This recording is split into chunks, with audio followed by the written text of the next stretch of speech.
Hey guys, what's up? This is actually a video I've been waiting to make for a couple days. So I made the chart the other day and I just never got to make the video. I had to cut a bunch of times, but I wanted to share with you guys about the American Revolution because you guys have started reading George versus George, which is all about the American Revolution, but I feel like sometimes it takes a little bit of background information, some context, to understand what's kind of going on here, okay? Why George and George were against each other, and why people had certain feelings and everything else. Okay, so the American Revolution is the most important piece of our country, the United States of America's history. Okay, and it's because that's when we became a country. I'm wearing my USA soccer jersey because for a very long time I have been what you could call a patriot, right? I support our country, I love living in our country, and part of being in quarantine is that I've found some proof that I have loved the United States of America for a very, very long time. So these pictures are some old pictures.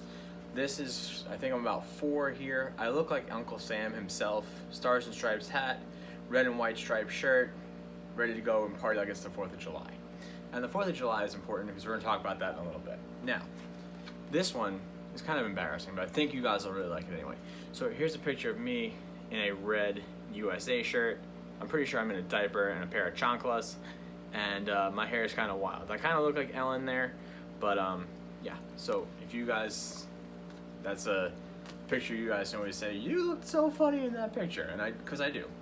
But it shows that for a very long time I've been a proud supporter of our country and everything that we have as a country, that all started back with the American Revolution. Now, I said July 4th before because whenever anybody thinks about our country and our independence and all the things that we've gone through, everyone always goes back to July 4th. And the July 4th they're referring to is July 4th of 1776. And most people, when you ask them, hey, when did the American Revolution start? They're going to say, oh, it started July 4th of 1776. If someone says that to you, they are wrong. Okay?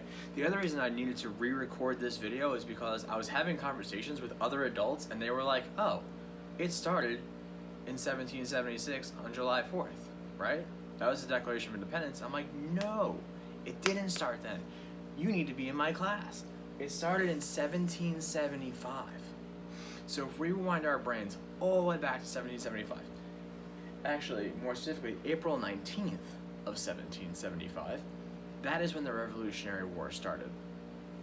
And it started at the Battle of Lexington and Concord. Both of those places happen to be in Massachusetts, which is one of our original 13 colonies, which bringing up the colonies is also important because we've learned about the colonies. There were the New England colonies, the Middle colonies, and the Southern colonies, and there were 13 of them. And they were New Jersey, New York, Pennsylvania, Connecticut, Massachusetts, Rhode Island, North Carolina, South Carolina, Georgia, Delaware, Maryland, Virginia, and New Hampshire. Yes, I have a cheat sheet on the ground. Nobody judge me. 13 colonies is a lot to remember. So, before this American Revolution started to happen, all the colonies were kind of did their own thing, but the whole time we were under some British rule. Because remember how in George versus George you said that George III, King George, lost the colonies? Well, because we were technically British property. Okay, and I say we in reference to the United States of America, who were formerly the colonies, and we've been learning about the colonists, and colonists are people who live in the colonies. Now, the reason everything started to kind of get weird, as we're going to read about in George versus George, was because the colonists didn't like the things that George III was doing. Okay? He started the Stamp Act, the Tea Act, and a bunch of other acts that, even though they were called acts, they were taxes. So he put taxes on goods that the colonists needed, stamps, tea, and if it wasn't a British product. So if you wanted to use your own tea as an American or a colonist, you had to pay a tax. But if you bought British goods, you did not have to pay that tax. So the Americans were like, well, we want to use our own stuff, we're not going to pay for British stuff. So they didn't like that. And plus, they had British soldiers living in the colonies who were keeping track of everything that was happening and reporting back to King George.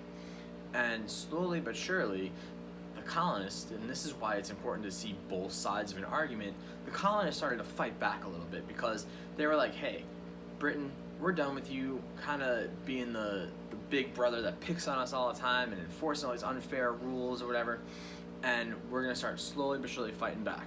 But that's when King George started to kind of tighten the grip and started to enforce acts like the Stamp Act and the Tea Act on the colonists. So that's why a lot of this like tension and conflict started to build, okay?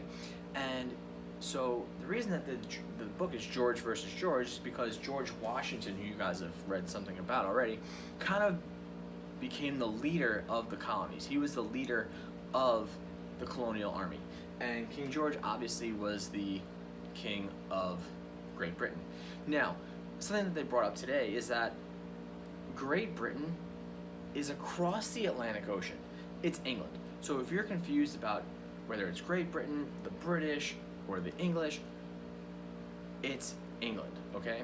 But England is only one small part of all of Great Britain. There are many other countries that are a part of Great Britain as well, but we're focusing mostly on Great Britain, aka England, okay?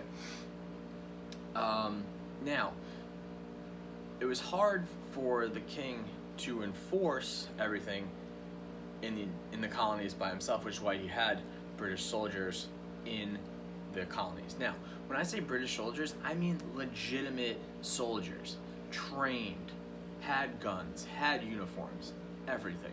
And they were called the Redcoats because their coat they wore was bright red, so you could see them coming from a very long distance. Now, the colonial army that was ultimately led by George Washington was nowhere near the same. Okay, they were a militia, meaning they were guys that were like, hey, I'm gonna fight for our country because I think that we need to go against Britain, and that's it, okay? So, on the night before the revolution started, so April 18th of 1775, that is when Paul Revere makes that famous ride saying, the British are coming, the British are coming.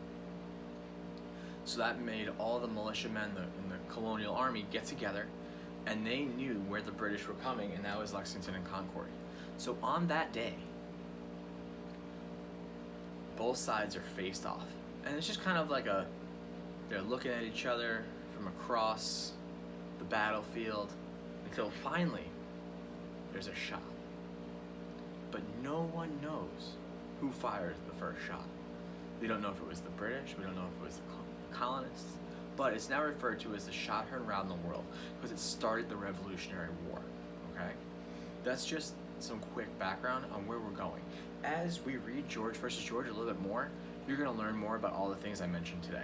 But this is just some background that you guys definitely need, or I think that you need, going forward, all right? So I'm not trying to sway you guys in any direction in terms of the conflict in George versus George, but as you can see, I have my red, white, and blue on. I've been wearing red, white, and blue since I was 2 years old, so my loyalty might be on the side of the American colonists, but at the same time, as I've been reading George versus George, I get it. I see the other side's thing, and that's what we're gonna be diving into. So, hope you guys enjoyed this, hope you guys learned something, and I hope you guys continue to read George versus George as best you can, even though it's being read to you, okay? Thank you guys, bye.